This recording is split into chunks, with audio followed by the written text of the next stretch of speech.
لؤي صباح حسين الشخلي. المواليد 9/6 عام 1979. الحالة الاجتماعية أعزب بالتأكيد.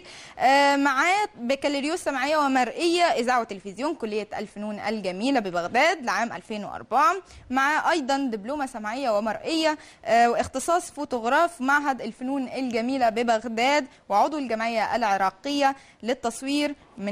شارك في العديد من المعارض، منها مثلا اشترك في عدة معارض في معهد الفنون الجميلة، واشترك في مهرجان الأول للصور الفوتوغرافية في معهد الفنون الجميلة ببغداد، وقدم معرض فوتوغرافي بعنوان فانتازيا.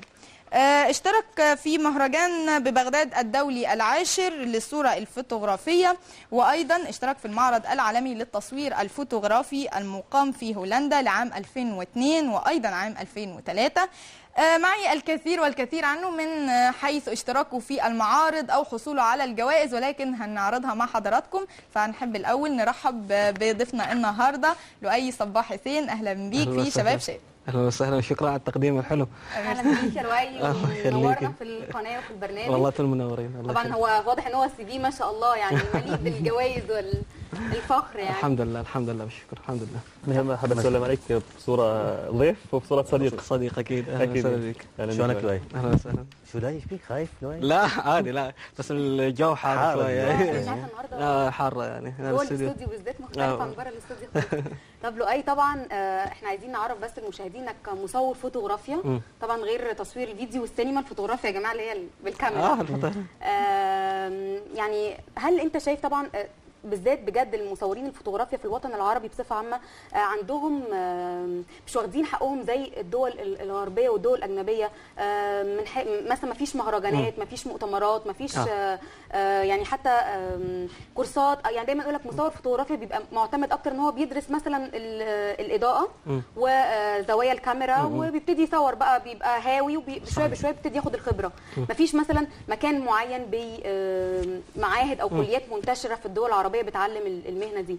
رايك ايه في الموضوع ده؟ طبعا هو سؤال يعني حلو ومهم جدا. يعني احنا مشكلتنا بالوطن العربي يعني المصور الفوتوغرافي يعاني من عدم اهتمام بالمصور الفوتوغرافي، عدم وجود جمعيات او هيئات انه تتبنى المصور الفوتوغرافي مثل اوروبا ودول العالم الاخرى. يعني هي هالمشكله الوطن العربي. يعني في معاهد فنون، في معاهد يعني في جمعيات تصوير بس قليله جدا. اهتمامها بس تبقى على انه تنظم معرض كل سنه او معرضين بالسنه الواحد يعني، بس ماكو اهتمام انه انا كمصور او اكو فد موهبه انه ممكن هالموهبه انميها، اطورها، ادعمها ماليا، لان المصور الفوتوغرافي هو يحتاج انه دعم يكون معنوي ومادي نفس الوقت. ونفس الوقت هو المصور الفوتوغرافي لو نرجع هو اساس المصور السينمائي، هو اساس المصور التلفزيوني. فيعني انا اتمنى انه يصير اهتمام اكثر ونوسع يعني علم الفوتوغراف او فن الفوتوغرافي. يعني دراسه او يعني يوم ما انت تتزنق مثلا في حاجه هتعرف ازاي، يعني هتعمل سيرش فين، يعني اكيد برضو بيبقى فيه ديتيلز معينه للصور، هم بيبقى عندهم خبره وتكنيك اعلى كتير من عندنا، فلازم يكون في دايما متابعه. يعني هو المصور الفوتوغرافي يعني عندي مصور فوتوغرافي لازم اكيد الموهبه تكون شيء اساسي له، بس نفس الوقت هو لازم يطور نفسه من ناحيه الدراسه، لان الدراسه حتى تنميه، يتعلم اللايتنج الاضاءه ويتعلم التكوين، الاشياء اللي هو لازم يتعلمها على مود يتغلب على التقنيه اللي هو اللي يستخدمها. يعني لؤي انت قبل ما اسالك يعني باعتبارك مصور نحب نوجه تحيه لزميلنا عمر الفهد، لان صار له 4 ايام مريض، واحب اقول له سلامتك وان شاء الله سلامتك يا عمر. الحمد لله رجع لنا باعتباره واحد مصورين شباب شات، فالف سلامه ونرجع لك.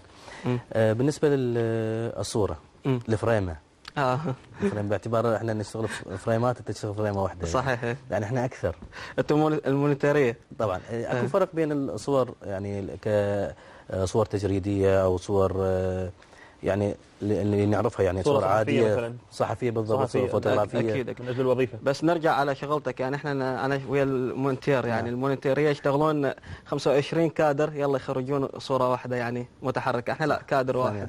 هذا بالتلفزيون طبعا. اكيد انه التصوير الفوتوغرافي اصبح له اساليب جديده، مدارس انه مثلا التصوير الصحفي، التصوير البورتريت، التصوير الفني، تصوير التجريد والسرياليات كمان يعني دخل به. يعني انا بالنسبه لي دخلت التشكيل مع الفوتوغراف. فمع طبعا الاستاذ اللي هو اللي درسنا يعني سوينا جروب وسميناه يعني اسلوب الفوتو تشكيل، انه الفوتوغراف مع التشكيل يعني. فبالعكس انه الفوتوغراف يتوسع اكثر، واحنا بنحاول يعني انا احاول بالنسبه لي انشر اكثر يعني ان شاء الله اطلاع اكثر. اكيد يعني اكيد انا يعني كل يوم لازم كل حاجه جديده في كل يوم لازم اتابع، لان التصوير انا دائما اقول التصوير هو بحر، وانا قطره بهذا البحر. ما شاء الله. لان لا بس انت ما شاء الله مبين يعني صغير، يعني انت خريج كليه فنون جميله قلت لي مو؟ اي نعم. طبعا احنا اعزائي المشاهدين نحيي كليه فنون جميله الله يخليك. بغداد، اني واحمد ولؤي والمخرج نوري اللي يسمعني الان، ونحيي المعاهد والكليات العراقيه لان انجبت مثل هاي المواهب، وان شاء الله يبرزون على الساحه العربيه يعني. وتسجيل قد مواليدك بالضبط؟ قالت هي فضحتني. ايش قد يعني؟ 79 صغير قوي. بس لا بالعكس هو مبين اصغر يعني لو شفت. لا يعني احنا المشكله انا حتى استغربت يعني من شفتك في البدايه قلت لا وسام عندنا مشكله احنا المصور الفوتوغرافي يعني من كنت صغير يعني اشوف المصور الفوتوغرافي لازم يكون عمره بال50 سنه او 60 سنه يلا عاد يعترفون بالصوره مالته او يقولون خلاص هو هذا المصور.